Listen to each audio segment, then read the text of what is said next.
al Señor. Gloria a Dios. Dios les continúe bendiciendo en esta mañana. Damos gracias al Señor, que es bueno, que es maravilloso. Hoy estoy aquí repentinamente, hace unos minutos, que hoy le tocaba al pastor Moisés y no está. Amén. Pero Dios sabe todas las cosas. Hay una porción de la Escritura, Segunda de Crónicas, capítulo 26, no sé si la hemos tocado antes, pero si la hemos tocado antes, Dios le recordará la palabra. Amén. Segunda de Crónicas, capítulo 26. Dios es bueno y maravilloso.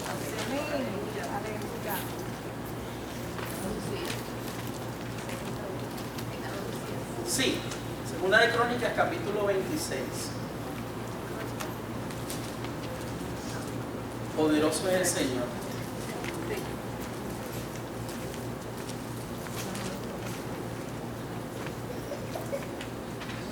Es un relato muy hermoso, interesante.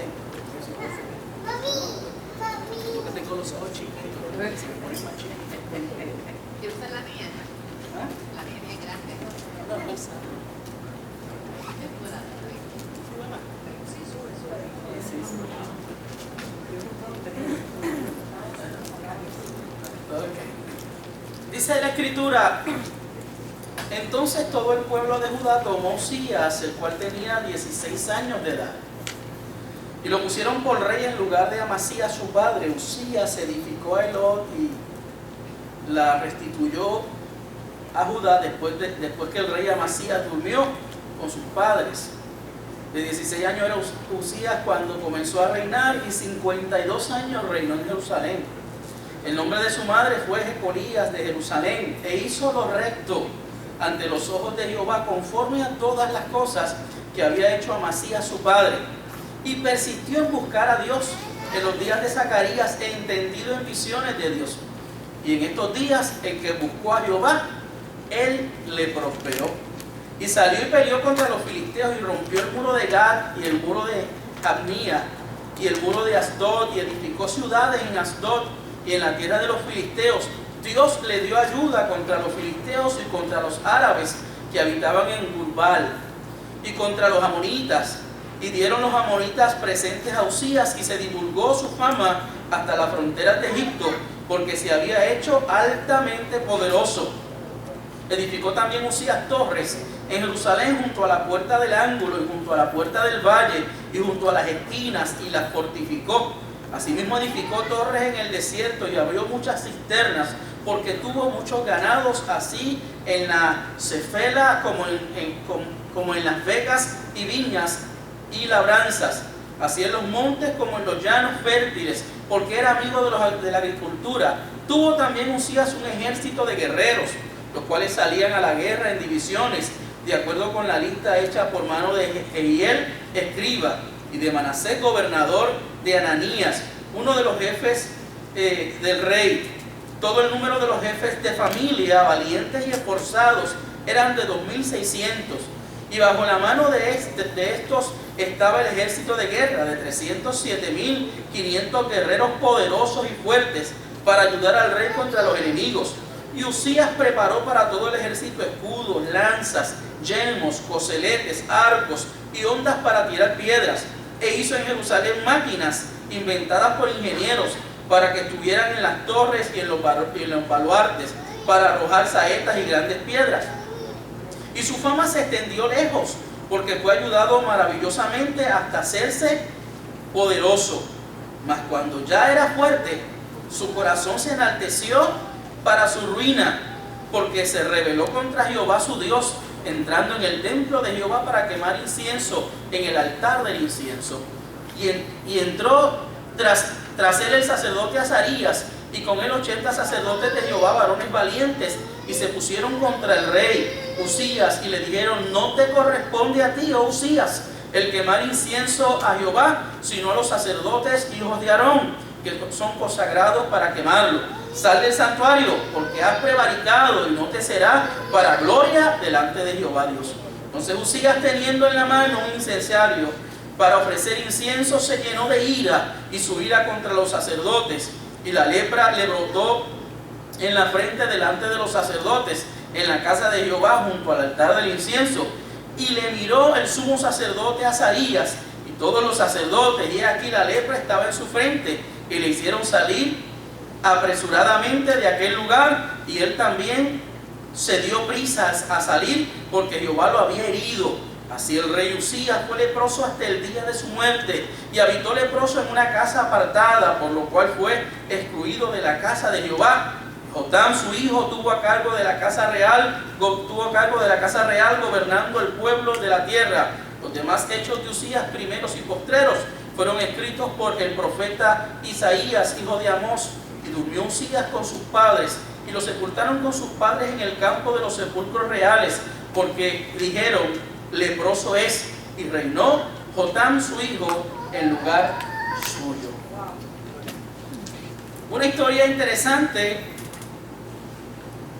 la vida de este hombre. Pero antes de entrar a la vida de él, este hombre que nació durante un periodo turbulento de la historia del pueblo hebreo, 100 años antes del reinado, reinó Roboán, quien provocó la ruptura, la división del pueblo de Dios en dos partes. Acordémonos que el pueblo se dividió, la parte norte de Israel y la otra parte Judá. Y Roboán, que fue hijo de Salomón, ¿se acuerdan de Salomón? El hombre más rico, más sabio, aparentemente, ¿verdad? Pero que mezcló su corazón con muchas mujeres. Mire, Salomón tuvo 700 princesas y 300 concubinas. ¿Cómo podría, verdad? Y su corazón no estuvo por entero dedicado al Señor. El pueblo entró en un proceso de idolatría. Roboán tuvo una vida de falsedad. Era una pantalla, era una apariencia. Un hombre llamado Mark Twain decía que todos somos como la luna, tenemos un lado oscuro.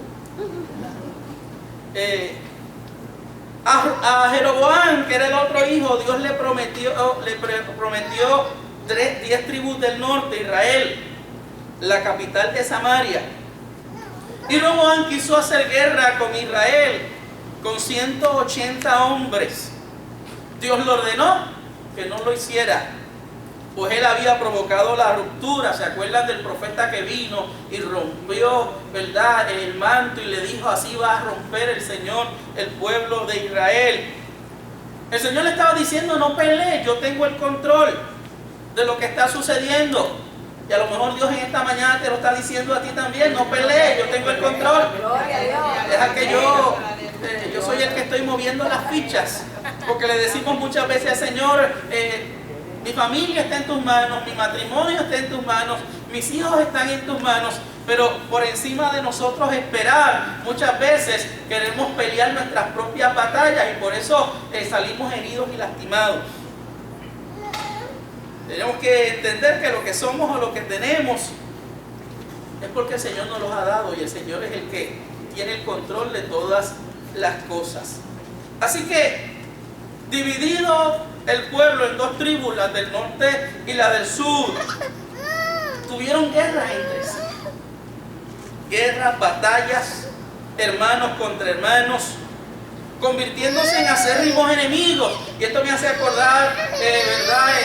Allá donde está este hombre loco que tiene armas nucleares, que pelea Corea del Norte y Corea del Sur, que usted ve las noticias de lo que se puede saber de Corea del Norte, y a veces hay dos soldados mirándose todo el día, uno aquí y otro allá, a ver quién se atreve, a ver quién es más macho, quién es más guapo, ¿verdad? A ver qué pasa.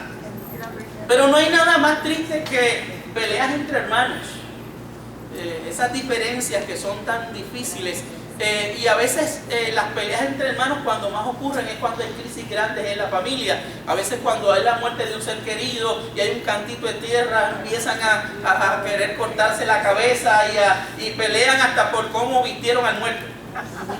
Sí, por todo. Unas peleas y unas discusiones y nada más doloroso que eso. La peor parte de estas batallas la llevó Israel en el norte. Los líderes que tuvo Israel fueron líderes réprobos. ¿Réprobos está bien dicho?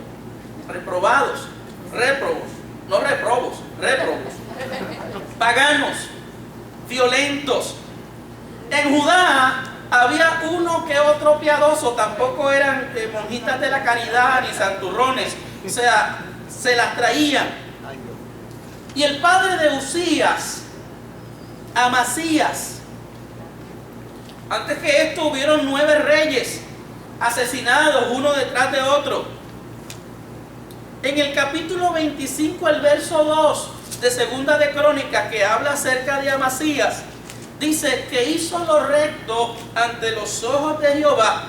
Pero esta parte del texto es importante, aunque no de perfecto corazón. Hizo lo recto ante los ojos de Jehová, aunque no de perfecto corazón. Otras versiones dicen, aunque no de todo corazón. Y el gran mandamiento, ¿qué es lo que dice? El gran mandamiento dice, amarás al Señor con todo tu corazón, con toda tu mente, con todas tus fuerzas. O sea, no podemos alquilarle a Dios parte de nuestro corazón o darle secciones de nuestro corazón. Él quiere todo el corazón. Lo que quiere decir esto es que no se portó con total sinceridad. Fue un hombre inestable, sin convicciones e inconstante. La Biblia habla del hombre de doble ánimo. Santiago habla acerca de esto. Dice, el hombre de doble ánimo es inconstante en todos sus caminos. Hay una versión que dice el hombre irresoluto, el hombre que no se ha resuelto, el hombre que tiene un pie aquí y tiene otro pie allá, es inconstante en todos sus caminos. Y oiga, si algo es importante para nosotros en la vida cristiana, es estar bien parados donde tenemos que estar. Es estar bien firmes. O somos o no somos, o estamos dentro o estamos fuera. ¿Y cuánta gente en la vida cristiana está en esta actitud? Está en esta vida de apariencia, está en esta pantalla de vida cristiana.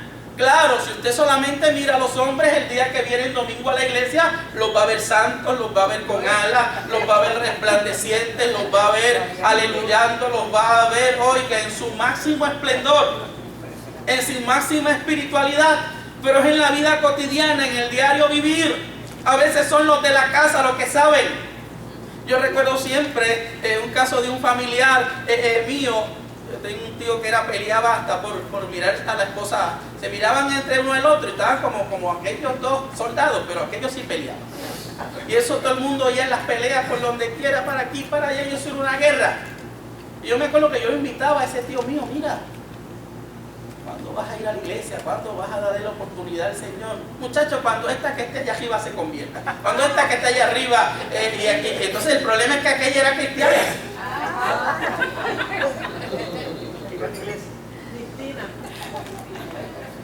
Tenemos que estar firmes en el Señor, en las buenas y en las malas. Él comenzó bien, confiando en el poder del Señor. Dios le dio un gran triunfo sobre Edom. Dios es tan bueno, hermanos. Dios es tan maravilloso que aún nosotros siendo infieles, Él permanece fiel. Aún nosotros cometiendo errores, resbalándonos con la misma cáscara, haciendo las cosas mal, la gracia de Dios nos cubre. Pero contrario a la voluntad de Dios, se trajo con Él los dioses, los ídolos de Edom. O sea, Dios le da la victoria contra los edomitas y de allá se lleva los ídolos, se lleva allá. Le quemó incienso, le rindió culto. Y ese es el problema de tener un corazón dividido o no totalmente rendido a Dios. Me gusta la palabra de Dios, pero también me gustan otras cosas. Me gusta la palabra del Señor. Y oiga, analizando yo la vida que hoy llevan los jóvenes y muchos jóvenes de la iglesia, yo decía, oiga, las cosas, el tiempo es tan distinto al tiempo en que yo me criaba.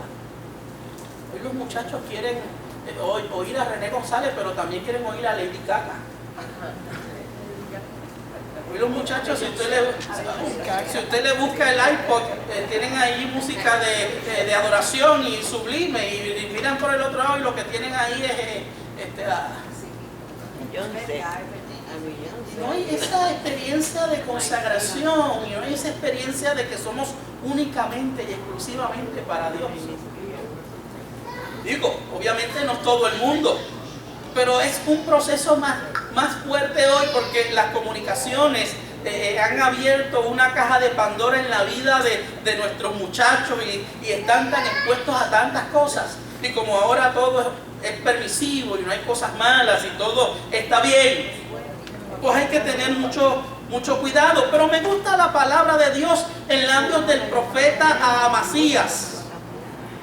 Le dice, ¿por qué has buscado a los dioses de otra nación que no libraron a su pueblo de tu mano? ¿Por qué buscaste a otros dioses si el que los libró a ustedes fue Jehová?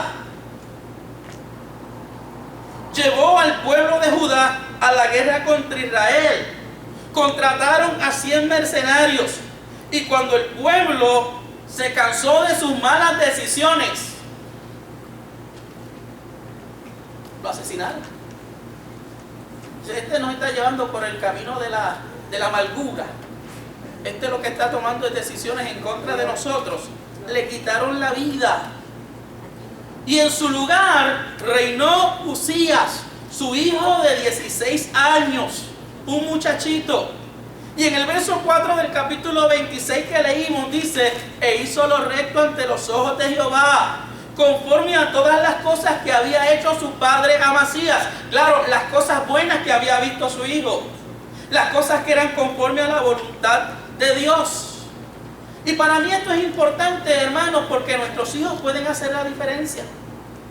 Nuestros hijos, si hacen y siguen al pie de la letra los mandamientos de Jehová, pueden hacer las cosas distintas. Si sus hijos siguen sus pasos, hermanos, podrán hacer lo recto delante de los ojos de Dios. Si los hijos nuestros quieren imitarnos, se podrá cumplir ese dicho popular que dice, hijo de gato, caza ratón. Podrás decirle a tu hijo, como le dijo Pablo a los cristianos, sed imitadores de mí, como yo soy de Cristo.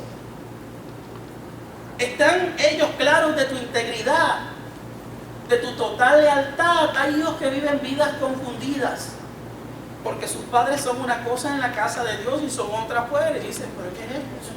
Mire que yo le hablo a la gente de la constancia, de la perseverancia. ¿Cómo es posible que tu hijo vaya a entender que venir a la iglesia es importante si ellos te ven que tú vas un día y faltan 2 meses? Si ves que vienen este domingo y hay 2 domingos que no te apareces o haces otra cosa. O sea, ¿qué nivel de importancia tiene la vida cristiana, la fe, el congregarnos?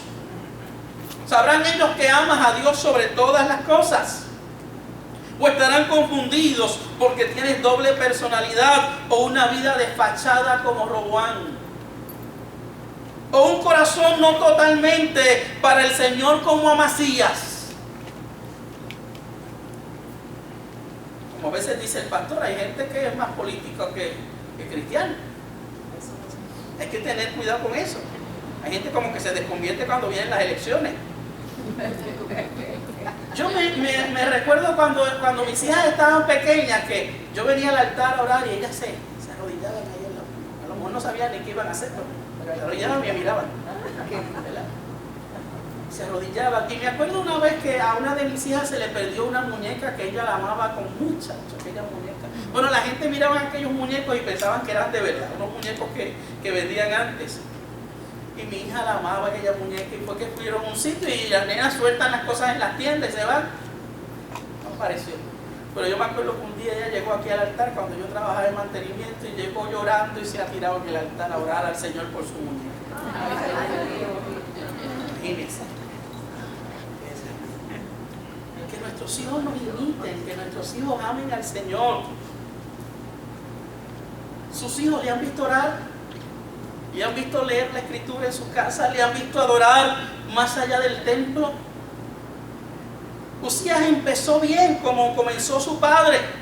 Se propuso buscar a Dios en los días de Zacarías, dice el verso 5, entendido en las visiones de Dios. Y en otra versión dice, quien lo instruyó en el temor del Señor. En el tiempo en que buscó a Dios, Jehová le prosperó. Y cuando dice que le prosperó, quiere decir que le empujó hacia adelante, que le dio la capacidad de tener logros. Ciertamente es un principio bíblico que los que buscan a Dios son prosperados. Será como árbol plantado junto a corrientes de agua que da su fruto a su tiempo, su hoja no cae y todo lo que hace prosperará. No así los malos que son como el tamo que arrebata el viento. Y por ahí sigue el Salmo número 1. Dios honró sus esfuerzos, abrió puertas. Y en todo este relato, oiga, se habla de cómo Dios lo bendijo, lo prosperó. Tuvo conquistas militares, era un estratega militar, dividió el ejército en varias partes, construyó máquinas militares, catapultas, se armó hasta los dientes, a los soldados le dio escudos, le dio lanza, espada, le dio de todo para que se pudieran defender. Y oiga, si pensamos esto en el área del liderato, un buen líder a sus soldados los arma y le da herramientas para el combate y para también poder defenderse. Así que armó a su ejército, lanzas, yelmos, ondas, arcos. Número 2, tenía gran reputación y respeto. Dios lo puso en gracia. Era respetado por los hombres, los pueblos le daban tributo, le tenían temor por el poder que había en ellos, que había en él, por cómo, oiga, Dios le había engrandecido y Dios engrandece a los hombres. Dios los bendice. La Biblia dice que Dios honra a los que le honran. No te canses de honrar a Dios, porque Dios te va a poner en gracia, Dios te va a bendecir, Dios te va a poner en alto. La Biblia dice que la bendición de Jehová es la que enriquece y no añade tristeza con ella. Así que aunque no veas, no palpes en el momento lo que estás esperando, sigue obedeciendo y honrando a Dios, que tu día va a llegar, que tu bendición va a llegar, que las cosas van a cambiar. El sábado teníamos un retiro con el Ministerio de Adoración de allá de Dorado, y Luis Enrique le tocó parte del devocional de la adoración, y él contaba cómo Dios lo ha bendecido, cómo Dios lo ha prosperado. Pero contaba que tuvo unos años de escasez, de necesidad, unos años bien difíciles, pero él dice, yo nunca dejé de cantar, yo nunca dejé de adorar, yo nunca dejé de bendecir a Dios. Y antes no tenía carro y ahora tengo 2. Y antes no tenía esto y ahora tengo en abundancia, porque Dios le ha bendecido y ha honrado su fidelidad. A veces, mire, hay que pasar el momento difícil, la salsa y el guayacán, pero Dios se va a encargar. Usías hizo planes inteligentes, los llevó a cabo con la dirección y la gracia de Dios. Si nuestros planes están conforme a la dirección y voluntad de Dios, seremos prosperados. No quiere decir que no tengamos escollos en el camino, que no tengamos dificultad, pero si el Señor, oiga, está comprometido en bendecirnos. Es entendedor lo que entendió Usías, y dijo el salmista en el Salmo 127:1, si Jehová no edificare la casa, no sé si es el 127, si Jehová no edificare la casa, en vano trabajan los que le edifican. Así que podemos tener expectativas altas, Podemos tener el presupuesto para desarrollar un proyecto, pero si Jehová no edifica, hermanos, nosotros lo hacemos. Lo importante es que Dios esté en control. Lo importante es que estemos haciendo su voluntad. Aunque los hombres que estén a tu alrededor piensen lo contrario, aunque la gente piense que esté loco, ¿se acuerdan de Noé? Todo el mundo decía ese viejo loco, haciendo esto o aquello. ¿Y cuánta gente puede juzgar o malinterpretar porque no están en tu sintonía con Dios lo que tú estás obedeciendo o haciendo? Pero lo importante es que obedezcas a Dios. Amén. Aunque hay gente que se ponen a hacer cosas y luego le piden permiso a Dios. Fue un hombre que se dedicó también a la agricultura, le encantaba trabajar la tierra. Oye, este hombre era bueno en seguridad, en agricultura, en construcción, tenía fama entre otros pueblos, era temido y admirado, sus súbditos lo alababan, le garantizaban lealtad. Llega a ser un candidato nuestro, dirían, 4 años más, 4 años más, 4 años más. Todo el mundo le daba el crédito. Y ese es el problema. Comenzó la adulación. Comenzaron a llenarle los oídos. Comenzó a llenarse su mente y su corazón. Hasta que se lo creyó.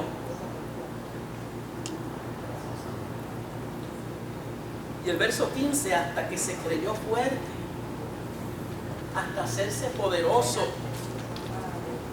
El verso 16, más cuando ya era fuerte, su corazón se enalteció, se ensoberbeció para su ruina. La Biblia de las Américas dice en su traducción, pero cuando llegó a ser fuerte, su corazón se hizo tan orgulloso que obró corruptamente.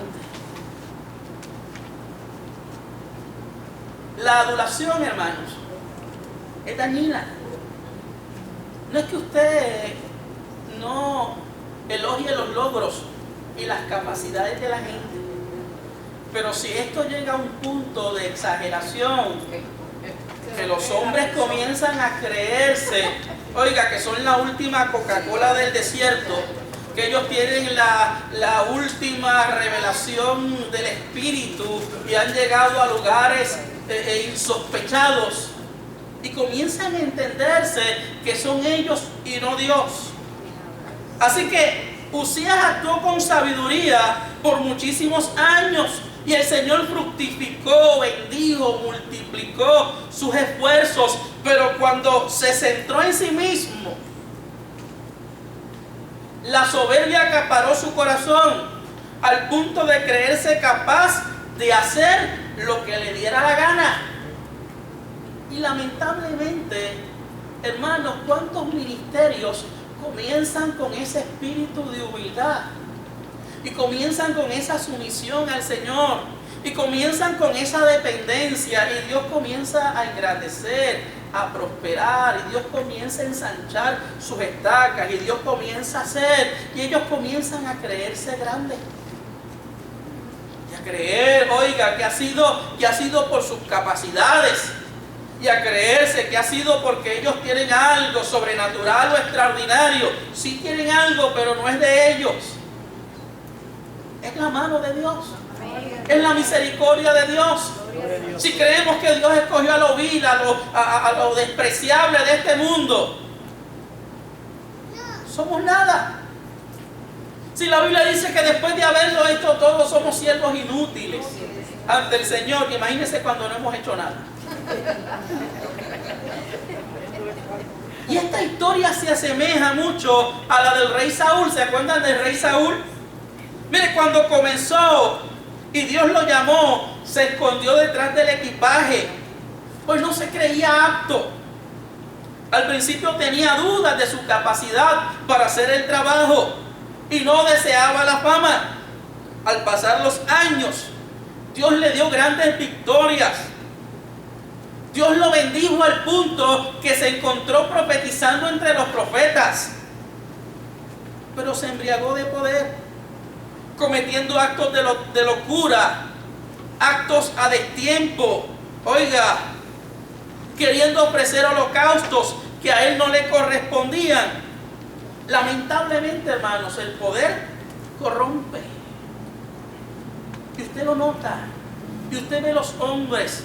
Es igual cuando usted ve estos artistas que comienzan desde muchachitos. Y usted los ve muy bien y de repente, oiga, comienza a cambiar. Igual los ministerios.